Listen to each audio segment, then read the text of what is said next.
మా పార్టీకి మా అన్నకు ప్రధాన ప్రతిపక్షం కూడా లేకుండా పోవడానికి గల ముఖ్య కారణంలో అవ కూడా ఒకటి. ఈ అవ్వను మళ్ళా దించినాడు రంగంలోకి. ఎందుకంటే ఎవరు మాట్లాడినా వినడం లేదని మా పార్టీలో మాజీ మంత్రులు, మాజీ ఎమ్మెల్యేలు, మాజీ ఎమ్మెల్సీలు ఎవరు ప్రెస్ మీట్లు పెట్టిలా దేకడంలే. ఇంకా ప్రతి ఒక్కరిని అన్న అయితే మళ్ళా దించే ప్రయత్నంలోనే ఉన్నాడు, దించబోతున్నాడు, దించినాడు కొంతమందిని, ఇంకా కొంతమంది కూడా దిగుతారు. అదేవిధంగా ఏమి పెద్ద పెద్ద మాటలు మాట్లాడుతుంది, మా పార్టీకి డ్యామేజ్ జరుగుతుంది. కాబట్టి సరే ఏం మాట్లాడుతుంది ఏందనేది, మన పార్టీకి డ్యామేజ్ ఎక్కడ జరిగినా కూడా అక్కడ సీమరాజా ఉంటాడని మీకు అందరికీ కూడా తెలుసు. లక్ష్మీ పార్వతి అవ్వగారు ఏం మాట్లాడతారో వీరగంధం, లక్ష్మీ పార్వతి ఏం మాట్లాడుతుందో విందాం. చెప్పమ్మా. ఓ పనికి మాలినటువంటి సోషల్ మీడియా వాళ్ళని పోషిస్తున్నావు. 3 లక్షల మంది జీతాలు ఇచ్చి మరి నీ కొడుకు చేత జీతాలు ఇప్పిస్తూ వాళ్ళ చే పిచ్చి పిచ్చి రాతలు, అందులో ఒక్కటి సంస్కారంగా ఉన్నాయా? సంస్కారం గురించి, అసభ్యకరమైనటువంటి పోస్టుల గురించి మన పార్టీకి సంబంధించిన వాళ్ళే మాట్లాడాలా. ఏ విధంగా 2019 నుంచి 2024 వరకు మనం అధికారంలో ఉన్నప్పుడు అప్పటి ప్రతిపక్షంలో ఉన్నటువంటి జనసేన, తెలుగుదేశం పార్టీ, భారతీయ జనతా పార్టీల చెందినటువంటి మహిళల మీద ఏ విధమైనటువంటి అసభ్యకరమైనటువంటి పోస్టులు పెట్టినాం, ఏ విధంగా వాళ్ళను మాట్లాడినాం, ఏ విధంగా వాళ్ళని దుర్భాషలాడినాం, వాళ్ళ కుటుంబాన్ని రోడ్డుకు లాడినాం, వాళ్ళ మీద ఏ విధంగా కామెంట్లు పెట్టినాం, ఏ విధంగా మార్ఫింగ్లు చేసి పెట్టినాం. పెట్టబట్టే కదా ఈరోజు వరా రవీంద్రారెడ్డి పోలీసు వాళ్ళ చేతల్లో నలిగినప్పటికీ, పైకి బాగా ఉన్నప్పటికీ నడచలేకుండా ఎందుకున్నాడు? ఎందుకైతే మనం చేయాల్సి వచ్చింది? ఆ రోజు దేనికి మాట్లాడాలా నువ్వు? ఆ రోజు అసభ్యకరంగా పోస్టులు పెట్టినప్పుడు మనం అసభ్యకరంగా పోస్టులు పెట్టకూడదు. మనం అసభ్యకరంగా పోస్టులు పెడితే మనకు రాబోయే రోజుల్లో మన పార్టీకి డ్యామేజ్ జరుగుతుంది జగన్ బాబు అని ఎందుకు చెప్పలా నువ్వు? ఈరోజు వచ్చి పెద్ద పత్తిత్తులు మాట్లాడుతున్నావు. ఎంత ఇచ్చినారు ప్రెస్ మీట్కి? మన బతుకు ఎవరికి తెలీదా? మనం ఏ విధంగా బతికింది ఎవరికి తెలీదా? మన చరిత్ర తెలీదా? మన చరిత్ర తెలీదా అంట? చెప్పు. చివరికి నా మీద కూడా ఏదో ఆరోపణ చేసి ఎవరినో కూర్చోబెట్టి రోజంతా నడిపిస్తావు. నీ మీద ఆరోపణలు చేసేది ఏంది? నువ్వు ఎటాటి లంగానో, నువ్వు ఎటాటి బఫూనో, నువ్వు ఎటాటి డెకాయిటువో రాష్ట్రంలో ఉండేటువంటి ప్రధానమే కాదు, ప్రపంచంలో ఉండేటువంటి మన తెలుగు వారు అందరికి కూడా తెలుసు మన చరిత్ర. మనము ఆయన్ను ఆరాధ్య దైవంగా కొలిచేటువంటి మన తెలుగువారు అందరూ నందమూరి తారక రామారావు గారి దగ్గరికి పోయి ఏ విధంగా నువ్వు ఆయన జీవిత చరిత్ర రాస్తానని చెప్పి పోయి ఏ విధంగా మనం అక్కడ ఏమి చేసినామనేది ఎవరికి తెలీదా? మనం ఏండో ఆరుముని పెట్టి వాంచుకునే వాళ్ళము, బుర్రకథలు హరికథలు చెప్పుకుంటా. మనం ఈరోజు ఈ స్టేటస్లో ఉన్నామంటే ఏంది? నువ్వు ఎన్ని దంగా పనులు చేసి ఉంటావు ఏందనేది ఎవరికి తెలియదు అనుకోండావా నువ్వు ఈరోజు పెద్ద పత్తిత్తి మాటలు మాట్లాడుతున్నావు. వాళ్ళు డబ్బులు ఇచ్చినారని చెప్పి నీ ఇష్టానుసారంగా మాట్లాడతావా నువ్వు అంత ఇదిగా ఉన్నప్పుడు మరి నందమూరి తారక రామారావు గారి విగ్రహాలు పడగొట్టినప్పుడు ఎక్కడ పనుకో ఉన్నావు? ఏడున్నావు నువ్వు? అదేవిధంగా తారక రామారావు గారి యూనివర్సిటీ పేరు మార్చినప్పుడు ఏడున్నావు నువ్వు? ఎందుకు బయటకు వచ్చి మాట్లాడలా? ఏమిటి అసలు ఈ పిచ్చికి పరాకాష్ఠిస్తే మీద ఈ రోజు మీరు చేస్తున్నటువంటి ఎదవ పనులు ప్రశ్నించినందుకు మాత్రం వీళ్ళు నేరస్తులయ్యారా? ఈ విధంగా అధికారం చేతిలో ఉందని ఈ రోజు పోలీస్ యంత్రాంగం మొత్తం కూడా దెబ్బతినిపోయింది. పోలీస్ యంత్రాంగం దెబ్బతినింది ఎప్పుడు? మనం అధికారంలో ఉన్నప్పుడు చిన్న సోషల్ మీడియాలో ఒక పోస్ట్ పెట్టినా కూడా సిఐడి కేసులు పెట్టినటువంటి చరిత్ర మనది, మర్చిపోవద్దు. రాష్ట్రంలో ల్యాండ్ ఆర్డర్ లేదు. అబ్బా, ఆడపిల్లల మీద గంటకు ఒక రేపు జరుగుతూ ఉంది. ఏడ జరుగుతుంది? గంటకు ఒక రేపు. లిస్టు బయట పెట్టు. జగనన్న ఇంటి దగ్గర ఒక దళిత మహిళల్ని గంజాయి మత్తుతో ఉన్నటువంటి మూర్ఖులు, దుర్మార్గులు ఆమెను హత్యాయత్నం చేసి చంపేసినారు. మరి దానికి ఏంది? ఆ రోజు నువ్వు ఏడున్నావు? ఎంతమంది మహిళల మీద దాడులు జరిగినాయి మనం అధికారంలో ఉన్నప్పుడు? ఏడున్నావు నువ్వు? ఎందుకైతే మాట్లాడలేకపోయినావు నువ్వు ఆ రోజు? ఎక్కడ ఎప్పుడు కూడా ఇంతవరకు స్వాతంత్రం వచ్చిన తర్వాత భారత చరిత్రలో ఏ రాష్ట్రంలో కూడా మహిళల మీద ఇంత దారుణమైనటువంటి అత్యాచారాలు జరిగిన సంఘటనలే లేవు.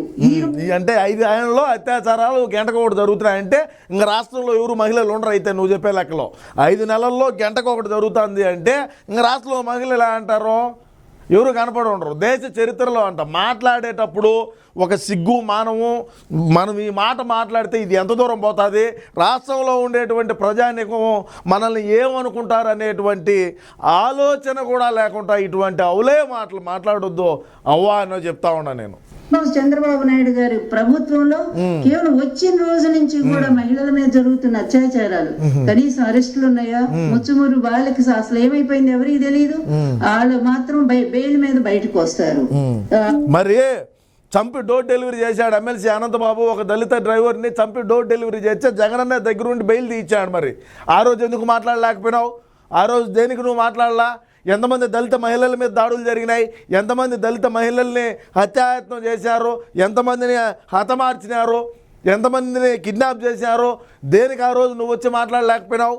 ఈరోజు బుద్ధి ఒక్క రోజుతన్నా ఇంత వయసు వచ్చింది మనకు, మనం ఇటువంటి మాటలు మాట్లాడితే ఎట్లా అనేది కూడా రోజుతన్నా నీకు సంస్కారం ఉండి మాట్లాడుతున్నావు నువ్వు. అవును, హోమ్ మినిస్టర్నే ఒక డమ్మింగ్ చేసి కూర్చోబెడతారు.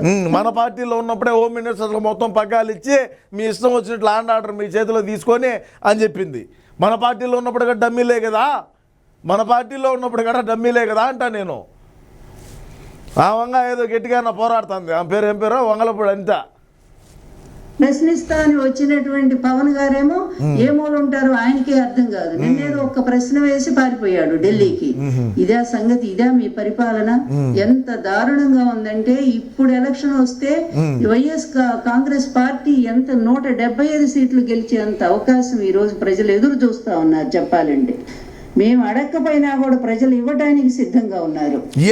ఈ లంగా మాటలు మాట్లాడే గేరా వచ్చినాయి, ఈ పనికిమాలిన మాటలు మాట్లాడే వై నాట్ అంటే ఇప్పటికి ఎలక్షన్ జరిగితే నువ్వు 175కు 175 గెలిచేస్తావు అంటే మనం అడగకుండానే మనకు ఓట్లు వేస్తారు మన పార్టీకు. నాకు తెలీదా?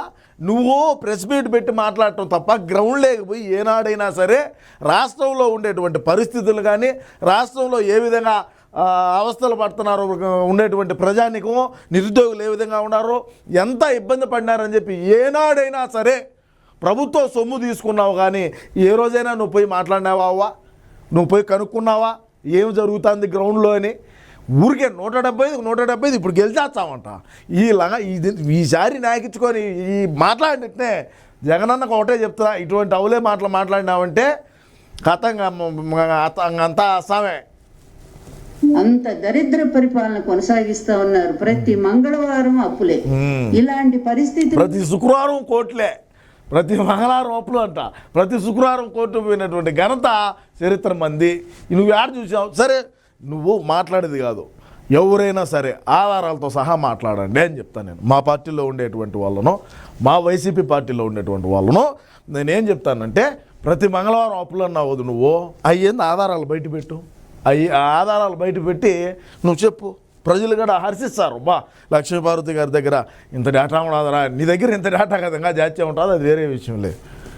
రాష్ట్రాన్ని నడపడం నీకు ఎప్పుడూ చేత కాదు. అడ్మినిస్ట్రేషన్ లో చంద్రబాబు అంత ఫెయిల్యూర్ ముఖ్యమంత్రి ఈ చరిత్రలో, భారతదేశ చరిత్రలోనే ఎవరు లేరు, అతనికి తెలిసింది. అందుకే జగనన్న కోట్ల రూపాయల అప్పులు తెచ్చి అడ్మినిస్ట్రేటర్ అంటే ఏం మామూలుగా చేశాడా, ఇంట్లో నుంచి బయటికి రాకుండా నడిపించినాడు. అందుకే మనకు వచ్చినాయమ్మా. నువ్వు మాట్లాడతావు ఊరికే గడ్డి తినే మాటలు.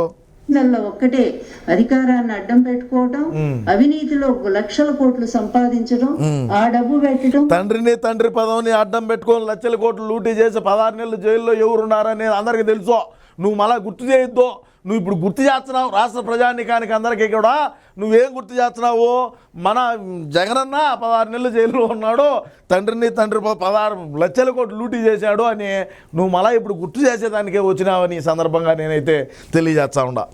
కోర్టులు మేనేజ్ చేసుకోవటం, ఇదిగో ఇట్లాంటి పనికిమాలిన సోషల్ మీడియా వాళ్ళని కోర్టులు మేనేజ్ చేసుకొని మనమే 5 సంవత్సరాలు ఒక్క రోజు కూడా కోర్టుకు పోంది.